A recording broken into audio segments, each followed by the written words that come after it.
Good afternoon, everyone. Thank you so much for joining us for this workshop on cognitive impairment and driving, legal, personal and clinical perspectives. A workshop and seminar from the Lifespan Health and Wellbeing Research Centre here at Macquarie University. I want to begin by acknowledging that we're meeting on the land of the Wallumattagal people of the Darug Nation, and I pay my respects to their elders, past, present and emerging. And we say to them, Murray Didgeragura, many thanks. Thank you for your custodianship of the land, for your continuing nurturing of country, and for the elders sharing their knowledge. Today is all about elders. We have, as you know, a particular focus on cognitive impairment and driving, something which affects many of our family members, our clients, people in our community, and which touches on aspects of agency and dignity, and is a really important topic as we face all of the issues that come with an ageing population in Australia. Part of being a Consilient Centre is that we bring together experts from across the university, and we're very fortunate today to have three experts. Firstly, let me introduce each of them. I'm then going to hand to them to speak to you in turn. There'll be time for some discussion from the panel. And if you have any questions as we go through the topics today, there's a Q&A chat on the Zoom link as well. If you could use that, we're definitely going to leave time for questions from the audience in person and from the many people listening online as well. So on my far right, your left, if you're watching from home, is Dr. Esther Earlings. Esther's a senior lecturer here at Macquarie Law School, where she teaches health law, family law and applied legal ethics.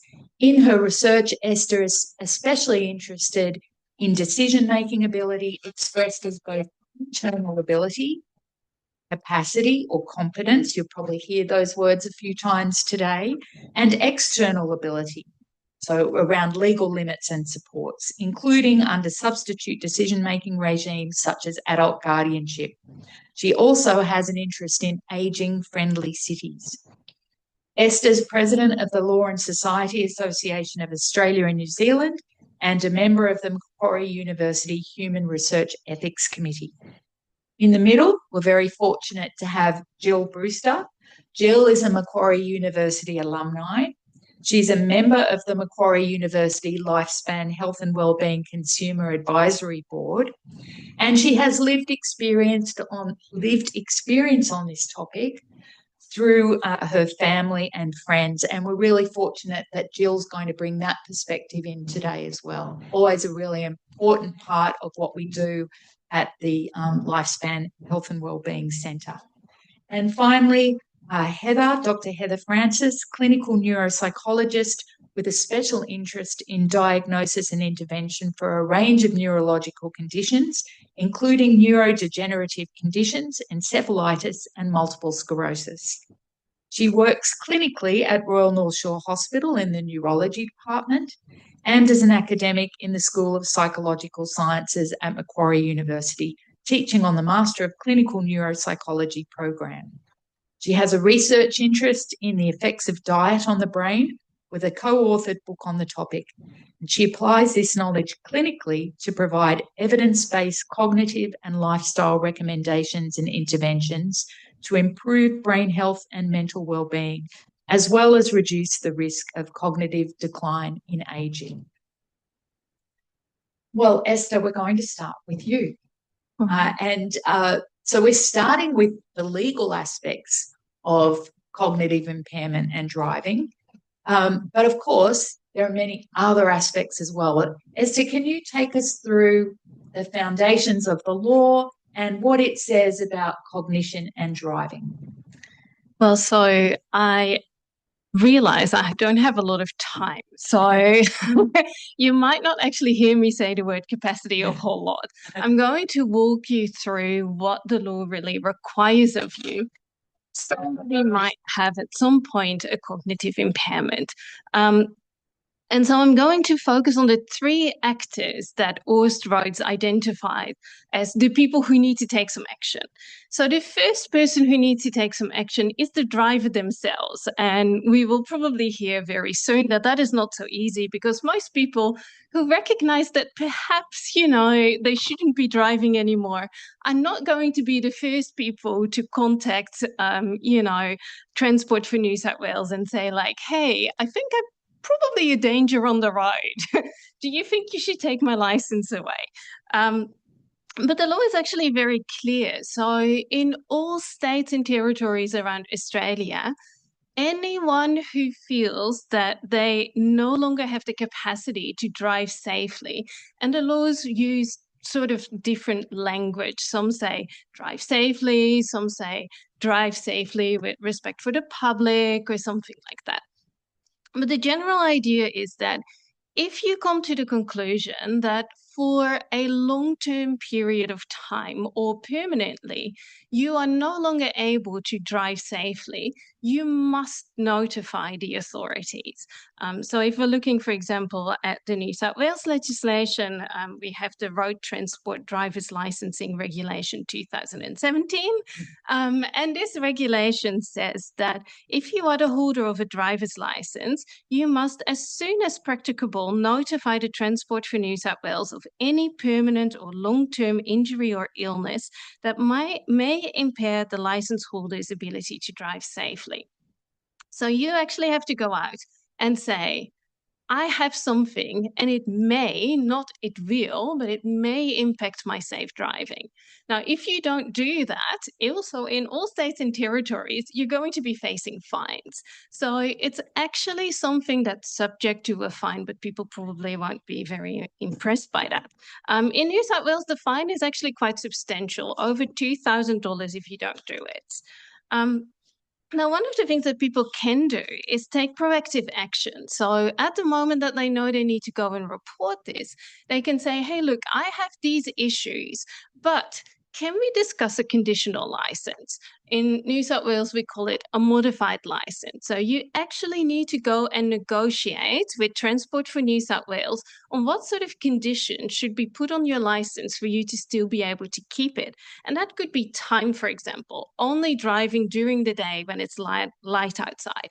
Area only within 10 kilometers around where your address is, so that you can go to your usual shops and come back. Vehicles, so maybe only an automatic vehicle, so not like manual gear, things like that. So that's something that people can negotiate, but they have this obligation to actually notify the Transport Commission. Now, the road authorities are the second people who have something to do here, and they can impose testing on people. Now, the laws are very, very varied around Australia on this, and New South Wales is actually one of the most strict ones. So if you're in New South Wales, you need to do a vision test when you get your license every 10 years until the age of 45, every 5 years afterwards until you're 75. And then every year you need to do that vision test. And also over 75, you need to do a medical test every year. And if you are over 85, you need to do a road test every 2 years.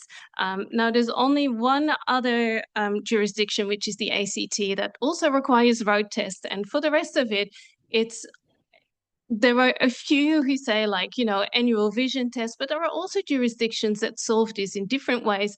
For example, Victoria says we don't require any testing, but you only get your license for 3 years if you're over 75. So every 3 years, you need to come back to us and we're going to have actually a good look at you. Now, of course, the first thing that somebody's going to say is, this is discrimination, it's age discrimination, because why am I supposed to go and do this vision test annually and not someone else? Well, actually, in our discrimination legislation in New South Wales and also in other places, we have specific provisions that say we do not think it's discrimination if the road authorities require you to do a test or, you have to undergo any of that. So we have specific exceptions for that. I'm running out of time a little bit, but I do want to get to the last bit and I'll hurry up. And that is everybody else. So medical practitioners and members of the public, do you actually need to make a report? Well, we only have 2 jurisdictions where medical practitioners only and not members of the public need to make a mandatory report. And that is the Northern Territory and South Australia. So in these 2 places, if you're a medical practitioner of a particular kind and you come across somebody and you think they can't drive safely, then you need to make that report.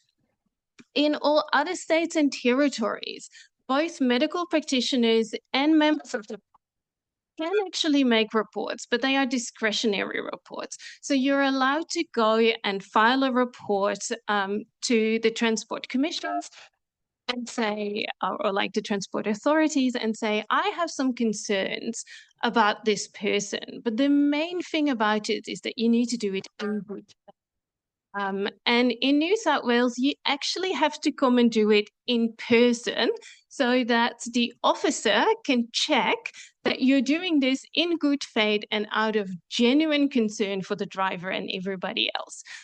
So we have some things in place to make sure that people are not just going to go out and say, like, look, that person shouldn't drive and, you know, do something about it.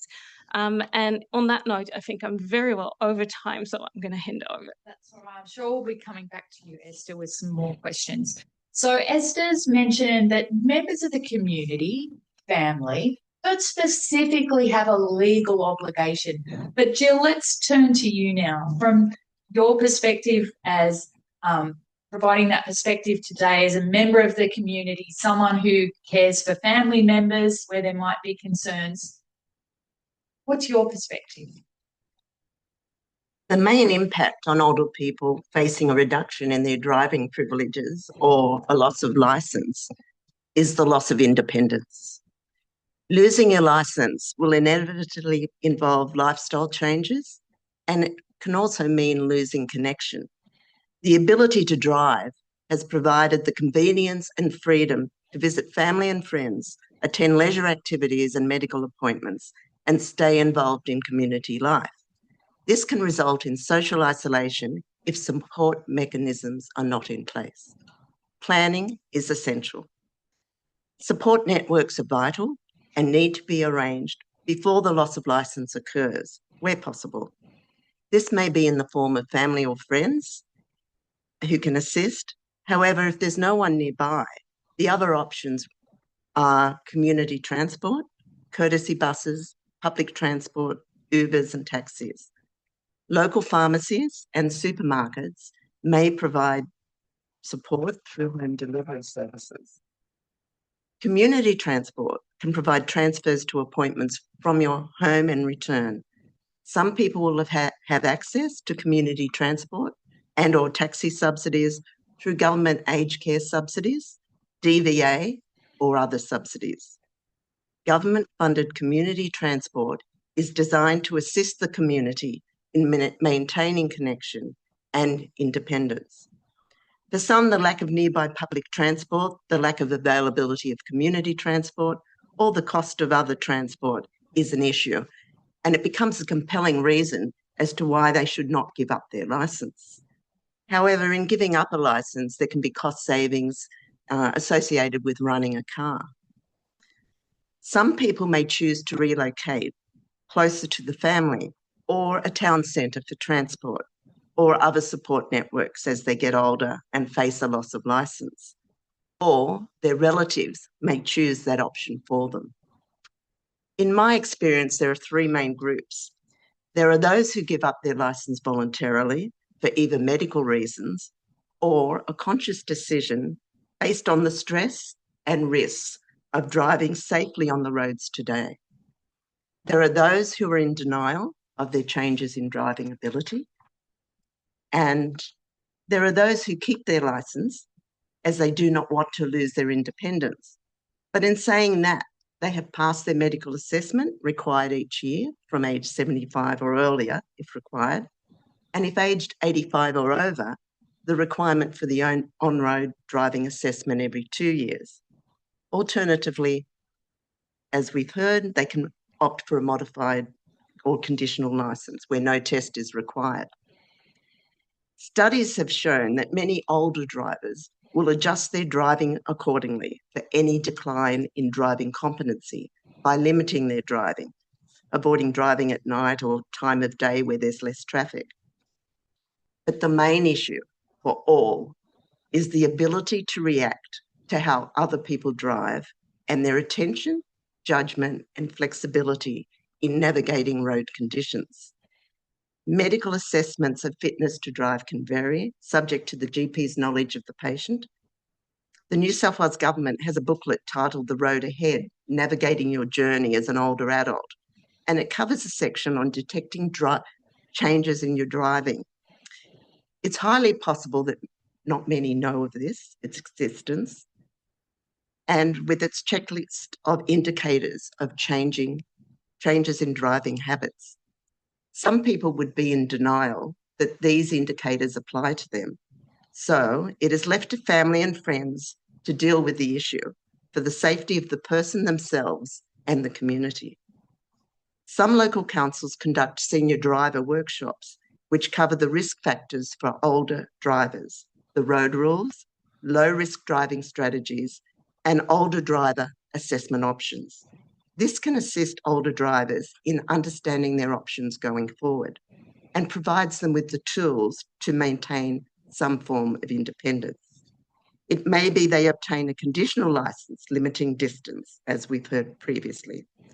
But in smaller rural communities, there are more practical challenges. Greater dependence on personal vehicles. There's limited access to GPs and specialists, which makes transport even more critical. And older populations in regional towns often lack family support nearby. There are also the volunteer-based systems that are often stretched, and rural areas and even local areas rely heavily on volunteers, but ageing volunteers may not be able to sustain those demands long term. Planning ahead is essential to ease the transition for whatever reason you cease driving. Having those transport options to maintain community involvement and appointment needs is crucial to maintaining a suitable lifestyle and avoiding social isolation. Thanks, Jill. It's really important to focus on that danger of socialisation and the difficulties that people face when they're thinking about that question about whether they need to give up their licence or not. So turning to Heather then, from a clinical perspective, how do you go about assessing somebody's capacity for driving? What does that involve? And do you have any tips for us about helping people to make the decision for an assessment? I do. Got slides. I don't know if Yes. we'll see if they work. Okay. So I guess for a bit of context, when a neuropsych might be asked to comment on driving abilities or capacity to drive, it's usually not the primary reason they'll have been sent to us for an assessment, but it might be, say, a differential diagnosis of dementia. Does this patient have dementia? But it also might be and if they do, can they still drive? Comment on their driving ability. We do, I would consider it maybe a bit of have the luxury of not being the medical specialist who will make the final decision. I'm usually just providing an opinion to, say, the neurologist or the geriatrician. But what they're often looking for, that there might be times, it's not unique to just dementia, people with multiple sclerosis, people with epilepsy or following a stroke. Does this person have cognitive impairments? And if so, are they to a degree that might compromise their driving ability? And what that assessment might look like, of course, we, as part of a typical battery, will assess executive function and processing speed. Of course, on the road, that looks like ability to react quickly when something unexpected happens, like a pedestrian stepping out on the road. Visuospatial skills and attention, so a common condition in some of the disorders that we see is visuospatial neglect, which is just attentional neglect of the left side of space, which you can see in that middle clock there, that person who's drawn a clock, you can see they've put all the numbers on the right-hand side, so they're neglecting the left side of space. And memory, now people who have typical sort of memory disorder like Alzheimer's disease, driving may not be affected. Driving requires procedural memory, which is different to sort of the rapid forgetting, the episodic memory difficulties you see in Alzheimer's disease. But if it does progress such that they've got really severe deficits, then you start to be concerned, that they're going to have difficulties with route navigation, getting lost even. And so usually, again, when I'm administering tests, the common question is, well, what is this thing where I'm just doing essentially a dot to dot got to do with my driving ability? And that is a fair point. A lot of the time when I'm providing an opinion on driving ability, I will say, that paper and pencil tests aren't necessarily the best indication of someone's driving ability. That's a sort of learned procedural skill. But if someone's showing severe cognitive impairment, there will be times when I'm sort of happy to say this is to a level that I think is severe enough to warrant not driving anymore. So a couple of examples here. This person has been asked to copy this complex figure, and in their copy they've demonstrated a bit of neglect. You can see they've missed a lot of the elements on the left-hand side, and they've got some severe visuospatial dysfunction. This other test, trail making test B, asks people to join the numbers and letters so that they're switching between number to letter.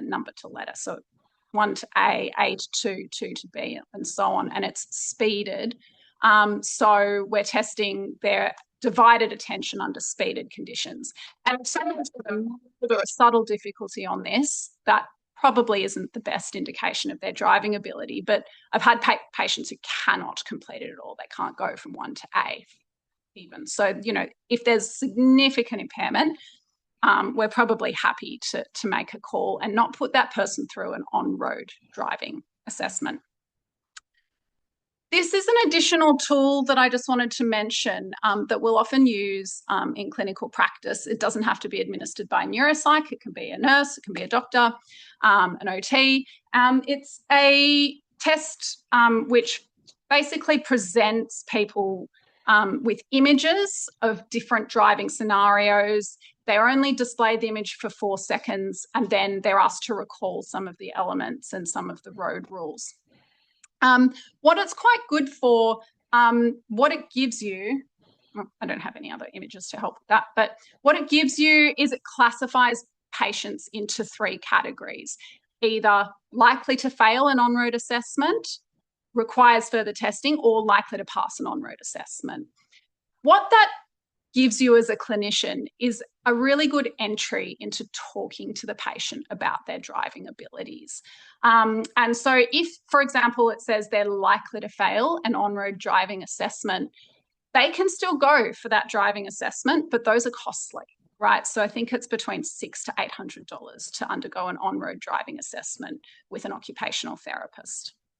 And so I'll often talk to the patients about it. Some who really lack insight will still want to do that, and if they have the ability to, they will pay.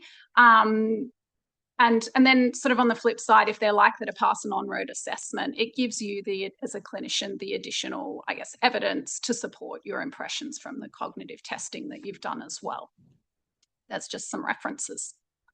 So then I guess the last thing I just wanted to talk about is delivering that message. Again, it's not necessarily my role to make the final call. It's the medical doctors, but I'm usually having a conversation with the patient about the recommendation that I'm making and why. And so I guess some of the main principles that I'd say are obviously use plain language, avoiding jargon. Often I'll pull out images. For example, if they've done a really poor clock, I'll pull it out and talk them through it. Ideally, they've got a family member there as well when you're providing this kind of feedback. And of course, they potentially have cognitive difficulties, right? So that use of plain language is even more important. Framing the discussion around safety, so talking about safety for the patient, that's often not actually much their concern, but safety for their passengers and the public. And I think in that sense, getting to know the patient really well, having conducted a really good clinical interview, you actually then have the benefit of knowledge of what's important to them if they, for example, on a Wednesday afternoon transport their grandkids around, talking to them about how they would feel if something happened, if there was an accident with their grandkids. And then acknowledging the emotional impact. So as Jill mentioned, it's usually a very emotionally laden conversation, mainly due to that loss of independence. And I guess the biggest thing is just sitting with that. So not sort of brushing over it, going, yes, I know, but the importance of the safety, et cetera, moving on, sitting with that and talking through it and really acknowledging that is a loss for them. Engaging family and carers a lot of the time, particularly for certain dementia conditions like frontotemporal dementia, the patient themselves will have a lack of insight and anosognosia. So they don't actually have insight into the cognitive difficulties that they're having. And so it's really often about getting the family and carers on board. And again, some people are very good at masking their cognitive difficulties. So sometimes it is necessary to, pull out a clock, for example, and they haven't been able to draw a clock. And the family members at times can be quite surprised, right? They didn't realise that their cognitive difficulties were that significant. And again, as Jill mentioned, that discussion of alternative transport options for them, and having thought that through, again, before you have that discussion with them, knowing where they live, what some potential alternatives are, knowing who, the friends, family, or if they don't have those other support members in the community might be, so that you're not just bringing a problem to the person, you're helping them solve it a little bit. Thanks so much. That's it. And we're going to open the floor to questions. And if you're listening from home or from work, please feel free to pop a question into the Q&A box as well. I'm going to start with one that we discussed amongst ourselves a little bit. So, ideally, you have a parent whose driving ability seems to have changed. So I've recently been through that with my own mum, and there were additional scrapes on the car that hadn't been there before. She's 90. And so we had to have those conversations, and they went well, and mum identified for herself that it was time to sell her car and give her license away. But let's presume that isn't the case, or maybe she has a cognitive impairment that means she doesn't recognize for herself that she's losing abilities. Esther, can I steal her car keys? No. I mean, you can practically, but legally no. So if you steal someone's car keys, you're essentially stealing them, right? So you're committing an offence. We have some, there's actually been a case a while ago, it's called Cal 14. This was not so much a case where somebody had a cognitive impairment, right? But they were very drunk. And unfortunately, they came from a pub and they drove a motorcycle and they crashed it. And their wife, the widow, then sued the pub and said, you should have taken the keys away. And the court said, no, it's not their duty to control the person. And taking the keys away would be violating the law because you're taking their property away. So do it, but it wouldn't be the legally accepted way. Jill, what would you say about that approach? From the point of view of just family members getting to an extreme where they decide to kind of take the law into their own hands? I would say it works well. Take the keys away. I think my father took the keys away from my grandfather. way back. And that certainly stopped him driving.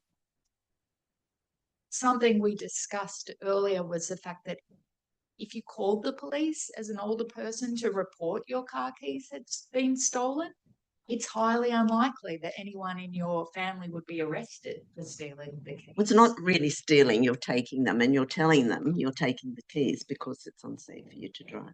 And that would be a whole different scenario, I think, as well, as doing something like that as part of a discussion. Absolutely, not doing it behind their back. Doing it behind someone's back. Heather, would that kind of sit well with you? Yeah, well, for context for everyone, when it was first mentioned that it's actually stealing property to take their keys, I went, oh, I hope I'm not in trouble, because that's a strategy I recommend to a lot of my patients' families. As a lawyer, can I just say, could you recommend them to hide the keys rather than steal them? Yeah, that's a good idea. Yeah. I've got to be careful with the wording. Stealing. Yeah. Yeah, it's not stealing. Yeah, and I mean, I've been that person myself. But for a person who was intoxicated, I've hidden their keys. Yeah, but so it was a good. It's a strategy that for some family members, like I said, if the patient themselves, if they've got a condition such as, say, frontotemporal dementia, they don't have insight into their difficulties. They're also impulsive, risk-taking, etc.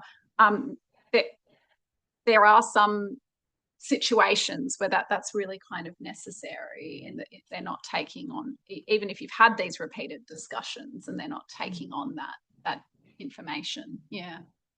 Let me throw to people in the audience and any questions from anyone sitting in the room today. All people listening.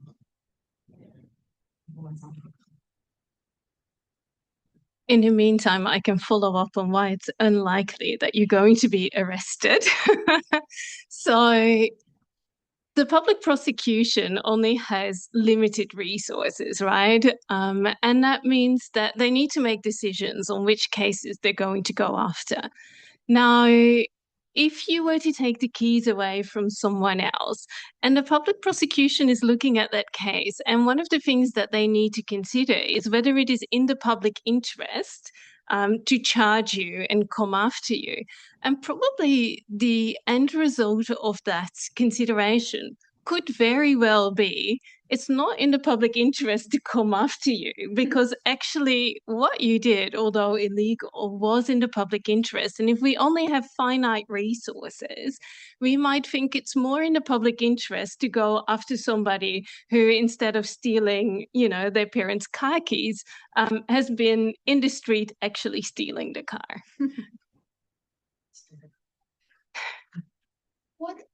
What advice would you have for people wanting to start this conversation? Maybe I'll start with you, Heather. As a first and initial approach, have you got any advice about how to just raise such a sensitive topic? Yeah, maybe I will sort of start by saying I'm lucky in that I haven't had to have that discussion as a family member. And I think in a way my job's easier. I can be the bad guy who's coming in having done the cognitive assessment, potentially raised in part because a family member has had concerns. And so I guess some of these things probably still come into play, like, obviously acknowledging the emotional impact. As a family member, you can probably take it a bit slower and have those discussions more gradually and slowly, but still making sure that you're not dismissing their concerns about lack of independence, and maybe talking through some of their main concerns about, if I can't drive, what they will miss out on, and trying to work on what's important to them. Is it a particular activity that they do during the week? How can you make sure they're going to get there despite not being able to drive? That sort of thing, I think. Yeah. Jill, anything to add to that? I'd probably say start early before it becomes a problem, where possible. and probably gives them time to adjust to what lies ahead for them. But I think using non-confrontational language is important. Instead of saying things like, it's not safe for you to drive anymore, which is quite outright, you could put it in the context of your own driving experience today. And I think we've all had these experiences today. You could say something like, I had someone cut in front of me today without indicating. People don't seem to indicate when they're changing lanes. And you could say, how do you find it now behind the wheel? Or you could say, we can make a plan for when driving becomes more difficult for you.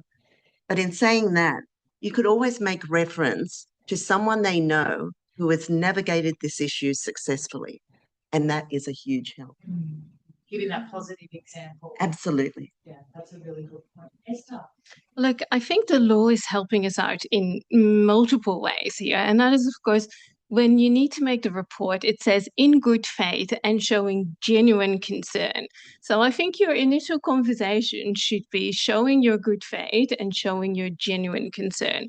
If none of that helps, you then throw in the legal aspects of here is the fine if they catch you when you haven't notified anyone.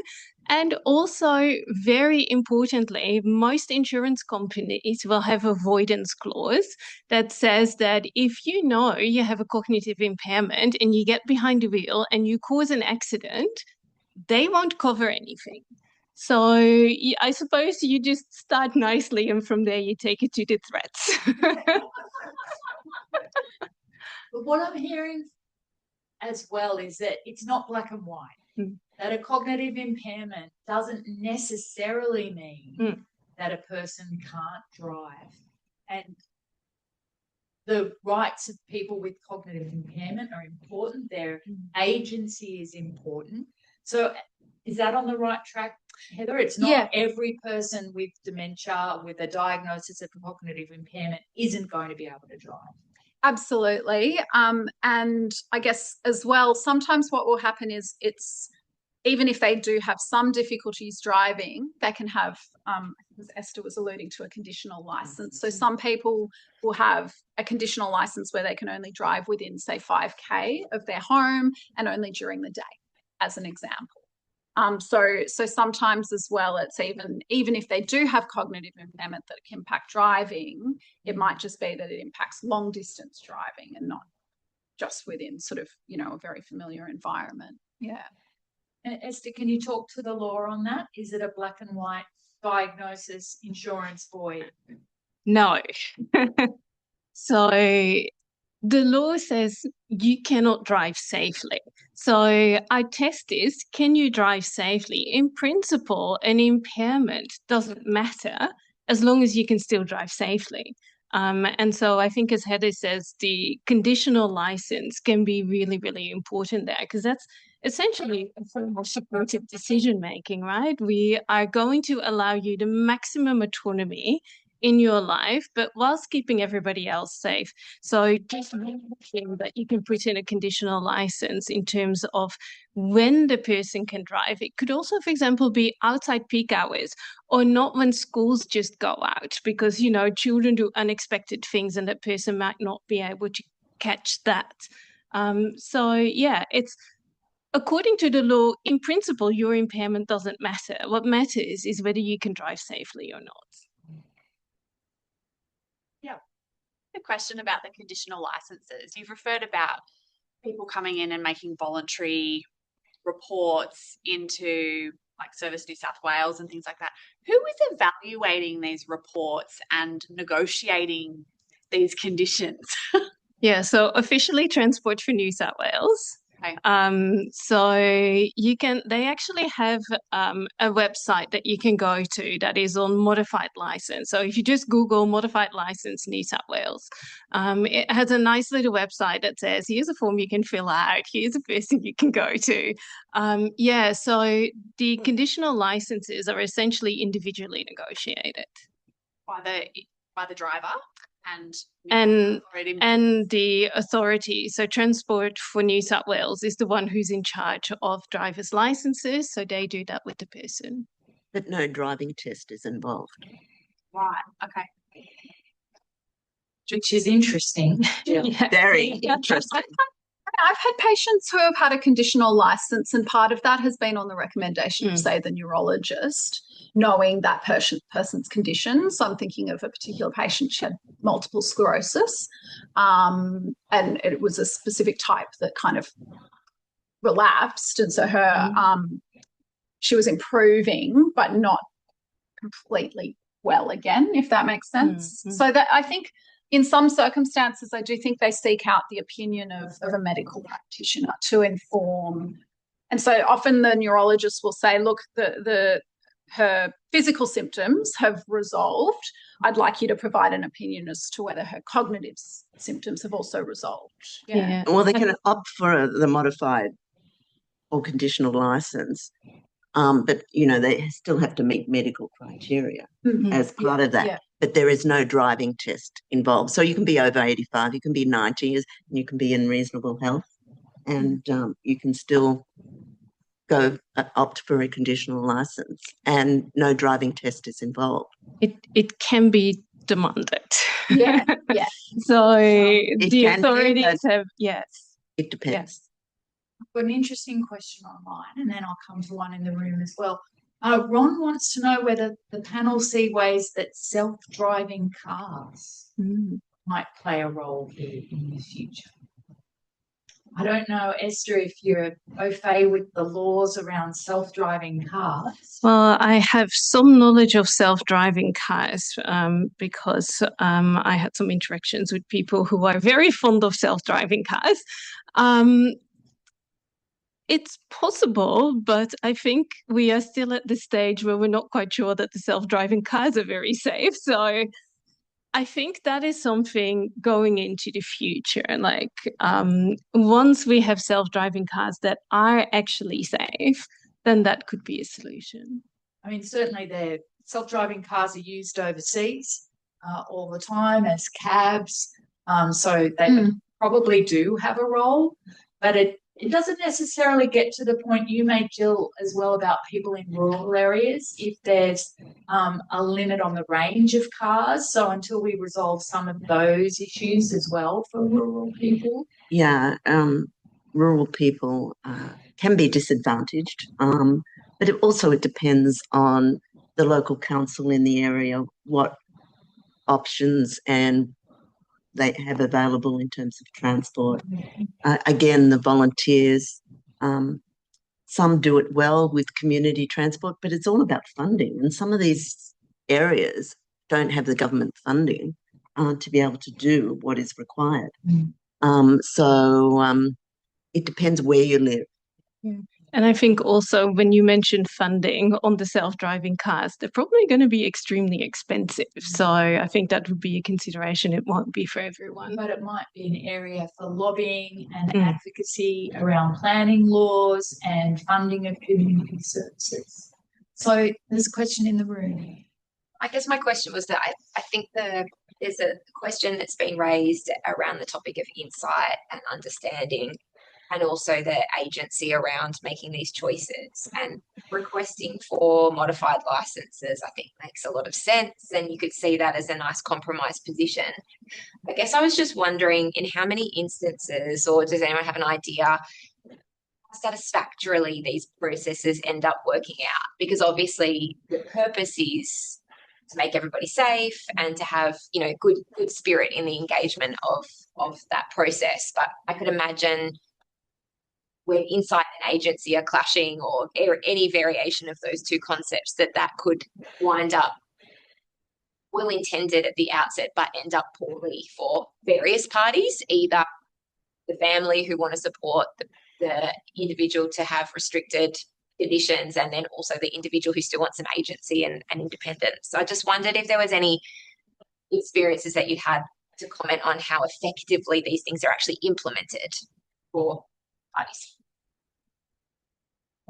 I mean, I guess About some of the families that you've worked with. Yeah, I guess I would say I don't know. I can't necessarily give numbers to know how often, but I've seen it often enough that the patient themselves will not be happy with that outcome.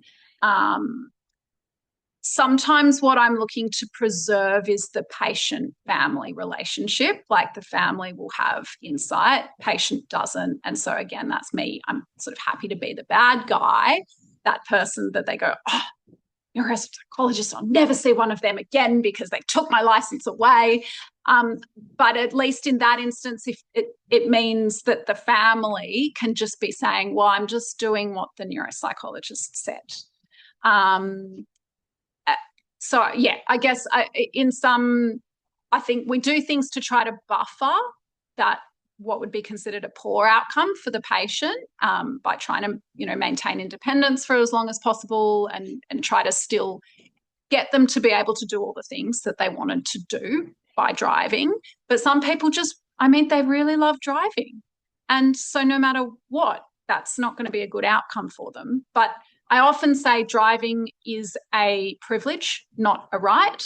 And, even though I appreciate it's a massive loss for some people, that the danger posed to other people, obviously can far outweigh the needs of the individual there. Yeah. I'd say the reliance on the GP, and that is critical. And GPs these days don't know a lot about, and the history of the patient. And also you find the person may turn up at the GP and not tell them what's wrong. Because they know what it will mean. And so they can be quite very crafty, shall I say. Yeah. Which is partly, I think, also a problem of the sort of the fragmented nature of the health system, right? Absolutely. The GP doesn't necessarily have access to the patient, say, if they've gone to hospital, their medical notes, unless it's disclosed to them, etc. So, yeah. Look, I see a really nice research project arising, but from the legal perspective, all I can say is, yes, we have cases with people challenging conditions imposed on their license. And it is not easy for a person to win that case. Let's just say that it is almost like if the Transport Commission, or like if the Transport for New South Wales, for example, says that, we think it's not safe for you to drive, we're making this decision, it's really hard for courts to turn that around, especially in Australia due to the rules that we have on review. And so the reality is that people will try to challenge those decisions and they're almost never successful. I can imagine courts are going to err on the side of caution, yes, rather than. I'm just wondering, is there anything Australia could be doing better to manage this situation from a legal, lived experience, or psychological perspective? I don't know if this is something we should be doing per se, but an opportunity is, like, a lot of more people have, say, dash cams, or like the Teslas have much more, video evidence of, like, that in a way could be used not just as like evidence that the person shouldn't drive, but ways to then bring up evidence to show the person, to talk them through, well, we saw this happen on the road where, like you were talking about your mum with the car being sideswiped. If you had video footage of what had happened, that's much easier to talk around what happened there, if that makes sense. So I wonder if there's an opportunity as the technology improves to improve the discussions that we can have with increasing people's insight. As a lawyer, I'm seeing all kinds of privacy stuff. Yeah. Esther, from a legal perspective, do you think there's things that could be done? Look, I think it's really hard from a legal perspective. Like, one of the things that I saw some people go like, "Ooh, you have to pay like a $2,000 fine if you don't notify."